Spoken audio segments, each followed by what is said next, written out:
and welcome back to another episode of Survival with Fix. Here we are back in Steelport. This is going to be a little bit of a weird episode. It's kind of the last episode of this block, even though we still have 200 days. It's officially day 4,800 right now.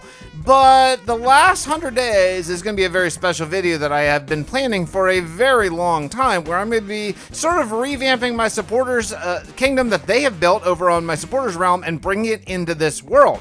So I only have 100 days left before the 5,000 day movie, and that all being said, I have a lot of little projects to do, and one of them that's actually not that little, but I need to do it, is another office building, because I have had these two farms right over here exposed for a very, very long time, and I want to cover them with the building. They're the last sort of just exposed farms in this entire world.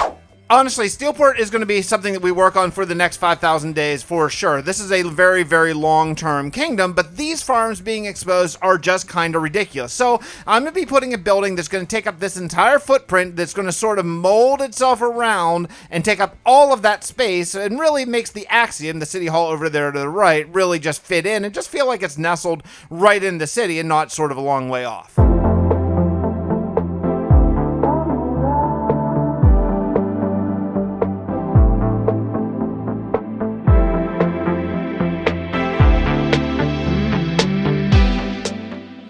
Next thing I need to do is head over to my ink farm and pick up a whole bunch of ink. The downside is I don't think I have any ink saved up, so I'm actually going to stop by a couple of my other storage areas nearby just in case I happen to have some ink there, because I don't want to spend any time AFKing. I really am running out of time in this block before I run out of time. I'm running out of time before I run out of time. You know what I mean?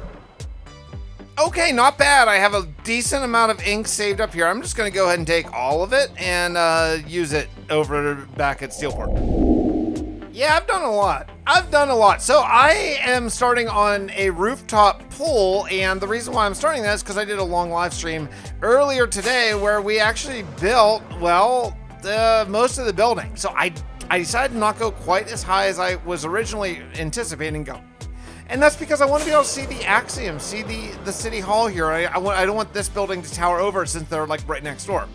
So I think it looks really nice. And then I was encouraged on chat to say, hey, for the roof, instead of just do a roof, why don't you do a rooftop pool? And I thought that's a cool idea. So I'm going to. And yeah, so I came up with this using the light blue glazed terracotta, and then what I'm going to do is I'm going to do regular blue glazed terracotta, I think, although that quartz does look pretty darn nice. I might just do the quartz, actually.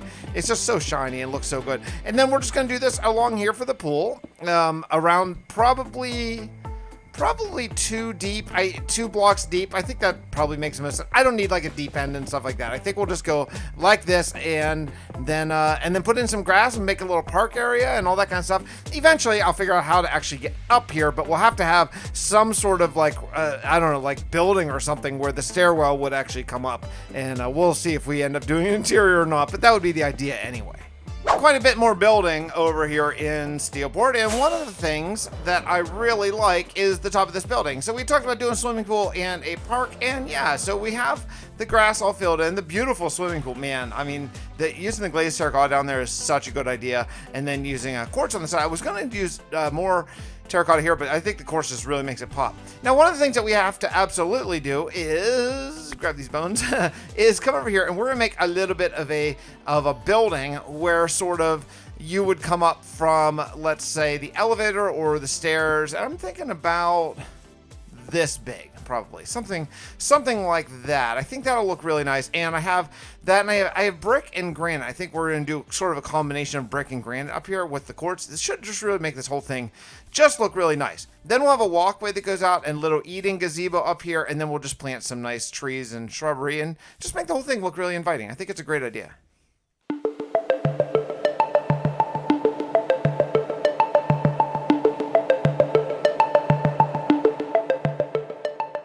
Bob, I've been thinking about this cow situation.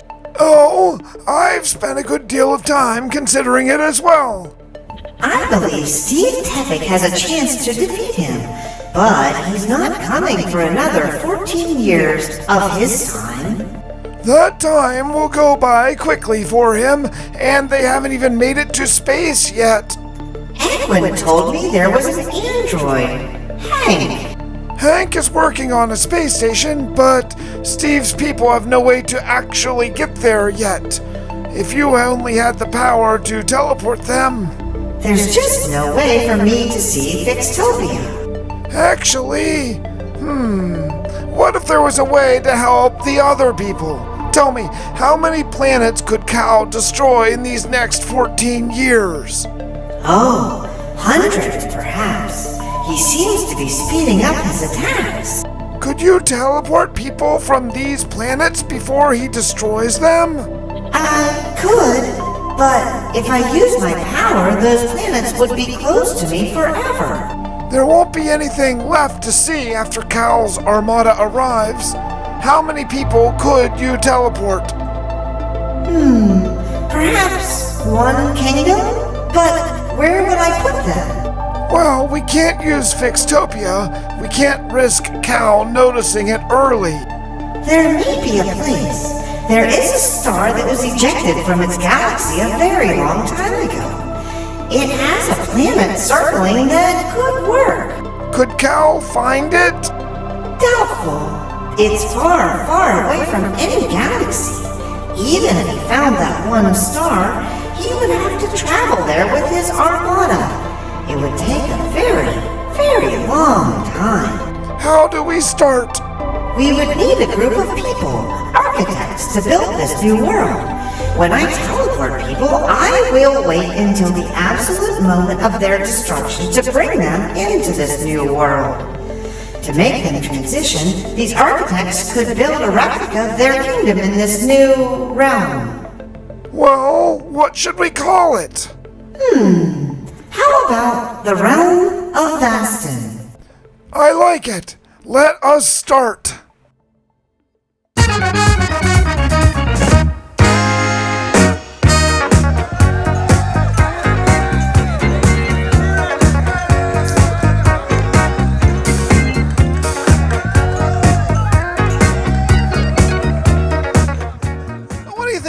I think that looks pretty darn nice. Steelport 2. Why 2? I don't know. That's just the business that runs this little thing. I got these little pipes going up there just to add a little bit of detail. And yeah, it's looking pretty darn nice. So the other thing I need to do is I need to make an actual entrance into this place, because you do actually have to get in here. This is one of the more functional buildings. So I would like to make this part. Now it's right just due to where I put it, and I am not going to rebuild it. But just due to where I put it, it is kind of like right at the front of the building. So what we're going to do is I'm just going to do a door, maybe a couple doors right here in the middle. You can come in here and get all your stuff. But I think we could at least replace the grass here. I think this doesn't need to be exactly like this. So let's replace the grass. I don't know. I'm just thinking maybe just like rows of basalt. I think that could be fine, right? Like we'll just come right across here and just make this look like a very industrial sort of thing. I think, yeah, that'll look good. I've been working on a little bit more detailing here, trying to figure out exactly how best to do this. And I think these little insets are going to be really, really nice. So what I want to do is one is going to be a newsstand, which I've got as a sort of suggestion a couple different times. I think that was such a good suggestion that we're definitely going to do it. So I think just like a little smattering of these, and then what I'll do is I'll put in random books, sort of in different places. Something like that for a little newsstand I think could work. Like I think you would walk right up and sort of take what you want and then just pay the guy who'd just be standing here. He wouldn't have like a booth inside or anything like that. And then what we'll do is I got some of these frog lights, which are so beautiful, and well, let's see. I don't know if there's a middle. I didn't count these out. There's not a middle, so I think we'll just go with those two. Yeah, that gives some atmosphere. I like that a lot. Okay, so that'll be one of the stands, and then what we'll do over here is we'll just take off this canopy, and I'm just going to add in, or rather I'm going to add in a canopy. So we'll go, let's just go every other. I think that could be nice. Something like this, and then something down here, something like that, right? So we'll do that with these two colors, and then I'll do another one over there, and that'll be for, I think, cocoa beans. Because actually I need a cocoa bean, and I'll eventually do a big cocoa bean farm, but for right now, honestly, I think that I can just sort of have this like this. Should I just do it like that? Let's see if I can find, is there, could we go, we'd have to go here and here. I think that's okay. And we could even just cap that off kind of like that. And then I'll just put in the cocoa beans, kind of like, I don't want to put them every block, because I have more brown, brown dye than I'm probably like ever going to need in my entire life, ever. So we'll just do a few just to sort of show what they sell there. I think that's kind of nice. Then we'll just do the same thing again with the lights. Yeah, this is going to look really, really good. I added in some more detail around here, just some simple stuff, some windows. I am really struggling with this one over here. I'm going to get to that in just a second, but I do want to show you over here what this turned out looking like. And yeah, it really is starting to add some atmosphere. I really like the lighting, that whole thing. Just a couple little windows, not a lot. I think it's probably the right amount. These chests have got to go. They've been there for a really long time right now. But yeah, I think this is okay. I think what we'll do right here, since there's grass right here, is just put in a couple little trees. Just something to sort of block up this, since it's just a blob of diorite. But let's go over here and take a look at this. We'll fly up here to the top of the axiom here and look down on the old masonry factory. And if you look at it right now, it is pretty blah. It's pretty blah. And I kind of hate to just add in more windows. I feel like I've done that a lot, but every picture of IRL cities from 1900s is just windows everywhere, because you want to see outside. And I think that's the only thing that I can really come up with that's going to like fit in. Like over on this side, I don't think there's a big need. I don't mind a few sides of buildings being plain, but the front of it is just so big. Around here, I wrapped around a little alleyway, a little sidewalk where you can walk back here and get to the fire escape or whatever. This area here, I was gonna do originally sidewalk, but I was looking at it, I was like, I could actually just do a small little building right here. So I'm gonna be doing that for sure. And let's go check out what this Wandering Trader. Do you have Nautilus shells, mate? You do have Nautilus shells. Okay, I gotta go buy those.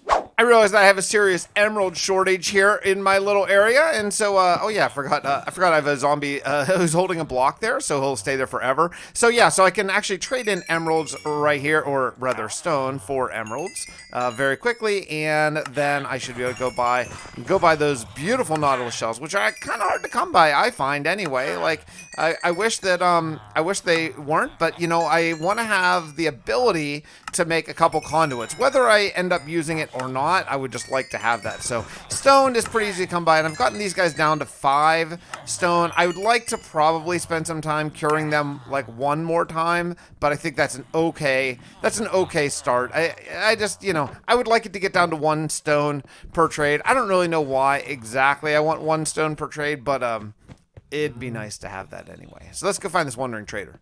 Oh, hello. Give me all of your Nautilus shells. 5. That's it. That's all you got. 5. Do you have anything else good? Nah, you don't. All right. Is that pufferfish worth anything? Like, you can use those, I know, for redstone triggers and stuff, but I mean, let's face it, I'm not going to do that. Okay, that's fine. Let's get on with building.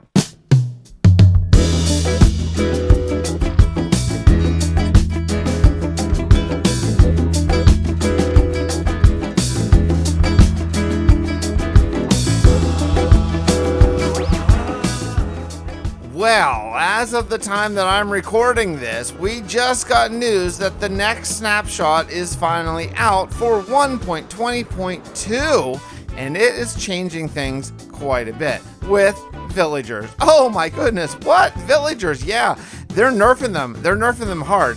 The days of repeatedly infecting and curing a villager to get down to your absolute ideal situation here, yeah, those are over. So you only get to cure villagers 1 time now to get the big discount. So I'm looking at these guys, and they're okay. They're 5, right? I would like them to be 1. 1 stone for emeralds, and I also to get books, to get librarian books, that's been changed too. Now it's cool. I like the change, but I'm gonna exploit the way it is right now before I get that change. So the way that it's going to be in upcoming 1.20.2 is going to be that villagers are going to be biome specific for what books they have.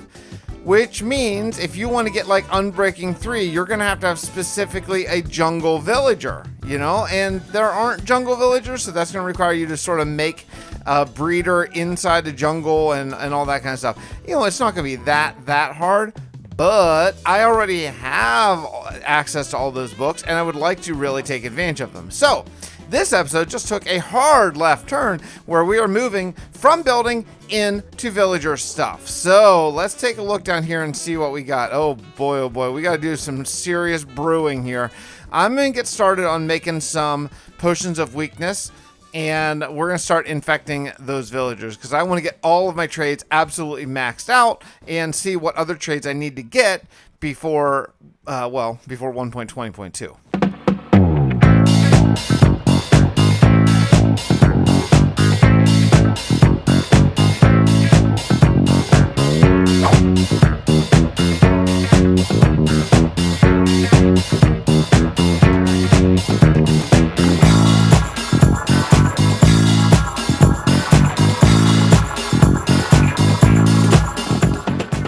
I got all my villagers all converted. I only had to convert them one more time, thankfully. You know, I mean, not that it's that expensive or anything at this point in this world, because I have basically all the sugar and spider eyes and all that kind of stuff that you could want, but I have a lot more curing to go. So I am going to take some time and make sure I kill some spiders and stuff, because I've been trashing spider eyes like crazy, and I just want to make sure I have enough to make all the potions I need.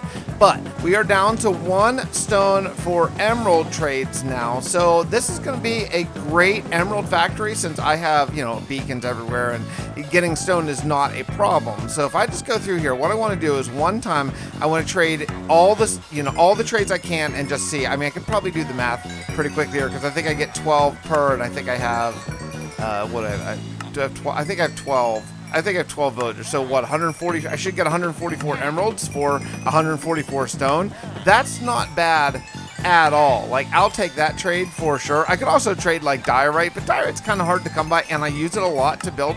I mean, I guess whatever. It's not hard to come by, but it's time consuming because you end up mining a lot of other stuff whenever you're trying to mine diorite.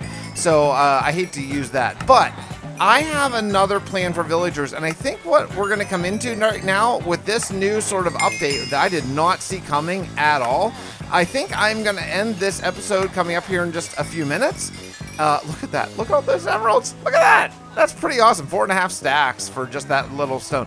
So I'm going to end this episode after the question and comment of the day because I think I'm going to do a whole villager episode next time because, man, I want to get all this stuff done before the next update comes out, and I am planning a little bit of a break from this world coming up soon to do that movie. So let's get to the question or comment of the day. I am actually going to do 2 comments because there's 2 things I want to talk about here. So Andrew Castro says, if Minecraft went by real days, it would mean that the main character had lived in that world for over 13 years. Yeah, can you believe that? 13 years Steve Tepek's been in this world, and look at what he's built. I mean, it almost feels like real time. Like, it almost feels like he could have actually built, I mean, with the help of the people in this world, all this stuff in 13 years. It's pretty cool. Really cool. I really, really like that. And then also, Hawk Sengon 910 says, can you do a whole vid with all your builds in the world? Yeah, you know what I'm going to be doing is after I get to 5,000 days, because there will be a break in videos for a little while, I'm going to be doing tour videos. Probably quite a few. I might actually do a tour video, like a separate one for each kingdom, something like that. I think that could actually work really well. But I'm going to wrap up this episode right here, and then we're going to come back next episode. I didn't think I'd be splitting this in 2, but man, you know, it changes. Stuff changes. And I'm going to be doing a whole villager episode of getting set for the future, and I think I know exactly where I'm going to put the villagers, but if you think you know where I'm going to put my villagers, you got to leave in a comment down below, okay? Winner gets to be featured as a commenter of the day in the next video. So if you think you know which kingdom or where I'm going to be putting my giant, enormous villager trading situation, you got to let me know in the comments down below, okay? Love y'all. See y'all next time. Bye, everybody.